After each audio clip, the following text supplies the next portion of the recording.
to a master class in civil engagement. In a now viral video, Baton Rouge activist Gary Chambers Jr. sharply criticized a Louisiana school board member who defended the naming of a school after Confederate leader Robert E. Lee. The board member also then appeared to be online shopping while discussing the topic at a hearing last week. And here is what ensued. So I had intended to get up here and talk about how racist Robert E. Lee was, but I'm gonna talk about you, Connie. Sitting over there shopping while we talking about Robert E. Lee. This is a picture of you shopping while we talking about racism and history in this country. Only white members of this board got up while we were up here talking too, because you don't give a damn, and it's clear. But I'm gonna tell you what the slaves, my ancestors, said about Robert E. Lee, since you don't know history, sister. Let me tell you that they said when he got the plantation, after he got off the field where 27,000 people died at Gettysburg, Connie, Robert E. Lee was a brutal slave master. Not only did when he whooped the slaves, he said, lay it on them hard. After he said, lay it on them hard, he said, put brine on them so it'll burn them. That's what Robert E. Lee did. And you set your arrogant self in here and sit on there shopping while the pain and the hurt of the people of this community is on display, because you don't give a damn and you should resign. You should have resigned 2 years ago when you choked a white man in his house. You should have resigned 2 weeks ago when you got on TV and said foolishness. And you should walk out of here and resign and never come back, because you are the example of racism in this community. You are horrible. Now to the rest of the board. You have an obligation to the people of this community, and 81% of them are black. And do you need a Klan rally outside, Mr. Goday, before you end it?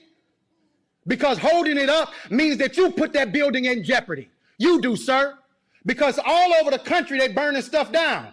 And black folks in this city have stood with protesters. I ain't seen you elected officials out there with them, making sure that nothing goes south in Baton Rouge. It's been folks in this community who give a damn, not just when it's comfortable, but every time. And 4 years ago, we came down here. Mr. Drake, they say you're a good man. Be a good man. Black folks say you're a good man. White folks say you're a good man. Your legacy is attached to tonight, brother. Your legacy.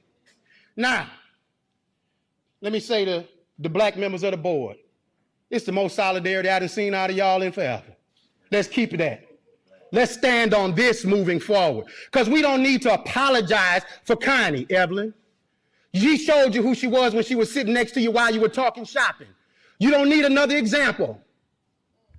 Now, when do we as Baton Rouge stop being in 1856? If you want to name the building after somebody, how about PBS Pinchback, the first black governor of the state of Louisiana, when he was governor during Reconstruction? You want another name? Oscar Dunn, who was the lieutenant governor of the state of Louisiana in the 1860s, that gave the right for Darius Landis and Don Collins and Evelyn Ware Jackson and Tremel Howard to get here. You want to name it after somebody from Reconstruction? Name it after the people who fought for abolition of slavery.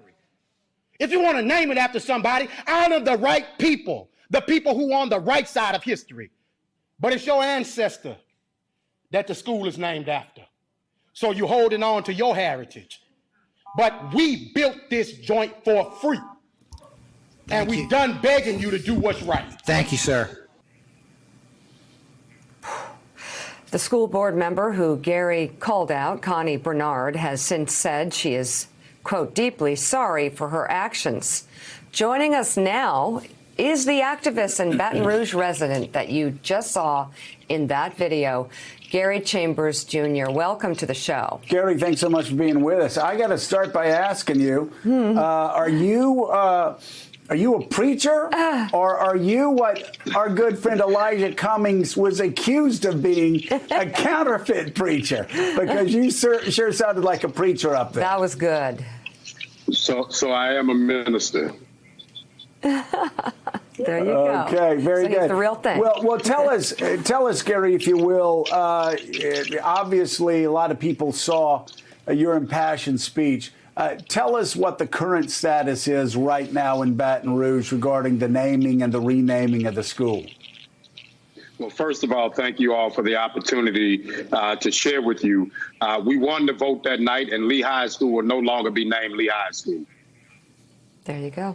Fantastic. I got Eddie Glaude Jr. here with us. Eddie, I'd like to ask a question. Eddie. Gary, it was just wonderful seeing you hold the council accountable. Talk to me about the overall sense of the community right now in this moment, as we are pressing for a broad shift in our policing, as we're pressing for a shift in who we celebrate in our history. What is your sense of the pulse of Baton Rouge? You were the voice for that moment. Give us a sense of what's going on in the community as you understand it in this inflection point that we happen to be in right now. I think that what's happening in Baton Rouge is what is happening for black folks all over America. In the words of Fannie Lou Hamer, we sick and tired of being sick and tired. And so the frustrations exist. And you see folks showing up, advocating, and leaning in on their local government because all politics is local. Mike Barnicle's with us, and he has a question. Mike. Reverend Chambers, could you help us out? Could you help the country out by telling us what it's like for you, your family, and thousands of other people who you know in your community to live their entire lives under the blanket of the Confederacy, the lost cause, and a history of treason that simply will not go away? In the words of the late, great Chad Butler, they out here rapping about it while we paying the price. You can look at all of the streets around Lee High School are named after Confederate general. Stewart Street, Ross, Pickett. There's even a street named Whitehaven.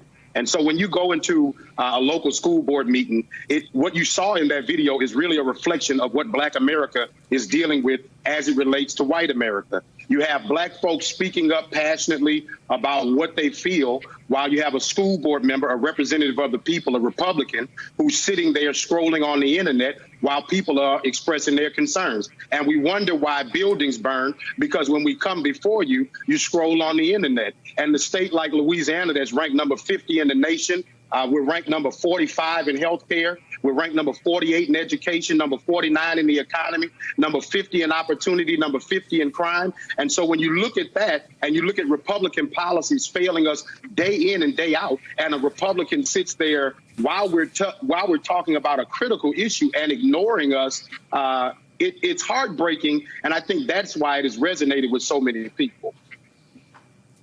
So Gary, this is Eddie Glaude again. I just want to ask you a question about the future and where you locate hope.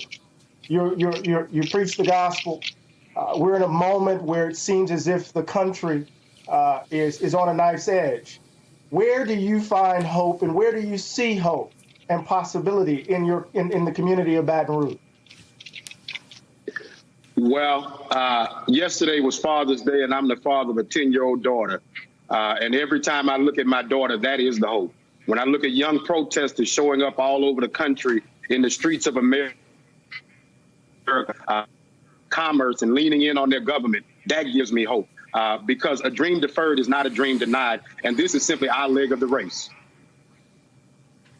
Sir, to close, I'm wondering, that moment really crystallized your frustration, especially framing around the council member who was shopping, as the council was supposed to be listening to the frustration that really has gripped the community for decades. What is your next tangible focus in Baton Rouge? Because the board has unanimously voted to change the school's name. Obviously, there's so much more that needs to be done. Do you have more goals now that you have a spotlight? Well, of course, and not just for Baton Rouge. When we look at the streets that are named, that I just named, we need to. When we look at the state of Louisiana, we have a university named after a Confederate general. When we look at, there are slaves etched on the exterior of the Louisiana state capitol, while there is a statue for former Brigadier General of the Confederacy, Nichols, which is also Nichols State University. So until every monument to white supremacy is removed and we begin to uplift the proper voices, we got work to do. And until Connie Bernard is off the East Baton Rouge Parish School Board, we still have work to do. We'll leave it right there. Gary Chambers, Jr., thank you so much for coming on the show this morning. Thank you. Thank you. And coming up, The mayor of Los Angeles, Eric Garcetti, joins us straight ahead. Also, Stacey Abrams will be our guest, and we'll have much more on the president's overpromised and underdelivered campaign kickoff in Tulsa, Oklahoma, a rally that looked more like a scene from the movie Major League. Thanks for checking out MSNBC on YouTube, and make sure you subscribe to stay up to date on the day's biggest stories. And you can click on any of the videos around us to watch more from Morning Joe and MSNBC. Thanks so much for watching.